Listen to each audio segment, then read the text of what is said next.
very first time I drank, I got drunk. After that, I drank anything I could get my hands on. Once I started drinking, I couldn't stop. Often, I got sick. I couldn't imagine life without alcohol. Restless and bored when sober, I managed to quit for brief periods of time, but I felt tentative about my sobriety. Booze made me feel normal and uninhibited. It gave me courage to do things I could never do sober. Can I have a second helping of meatloaf, please? I always did silly things while drunk.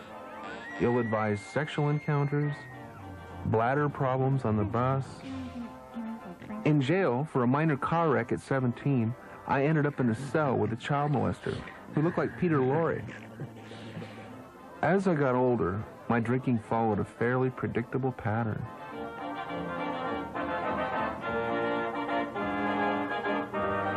Anyone could see I was in trouble, and I resented having it pointed out. You've got a problem, Callahan. After I was paralyzed at 21 in yet another car accident, my driver and I were both drunk. My drinking only increased. Hey, there's a $5 bill in my left shirt pocket. Go get me a short case, would you? After my accident, I lived in nursing homes for 3 years, drinking hard and becoming more bitter. I'm going out to round up the chickens and take them to the pizza church. That Phil Donahue is quite a gal. One night, my friend Jay pushed me home from a bar. Drunk, we didn't notice that my foot was dragging beneath my wheelchair. The nursing home attendants removed my shoes and discovered my toes had been nearly scraped off. I was tossed out on my ear. Moving into an apartment, my drinking only got worse. My alcoholic attendant and I drank together. I discovered I'd lost complete control of my drinking. Time after time, I'd take that first drink, knowing it would lead me to miserable drunkenness and horrendous withdrawal. One day, home, alone and half drunk, I happened to drop my bottle. Try as I might, I simply couldn't reach the bottle. I became so upset, I began to break down. I started screaming and didn't care who heard.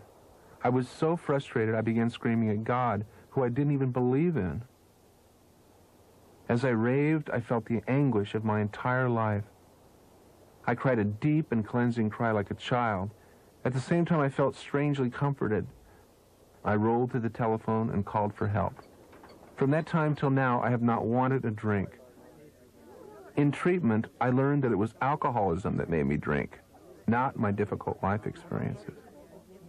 I drank because my shoes were too tight. I drank because I was named Corky. I drank because I have an electric machine attached to my back, which forces me to drink. I'm not sure what caused my alcoholism, but I think heredity played a role in it. Though I'm sober, my basic personality hasn't changed. And I've found a new way of living which really works, even in tough times.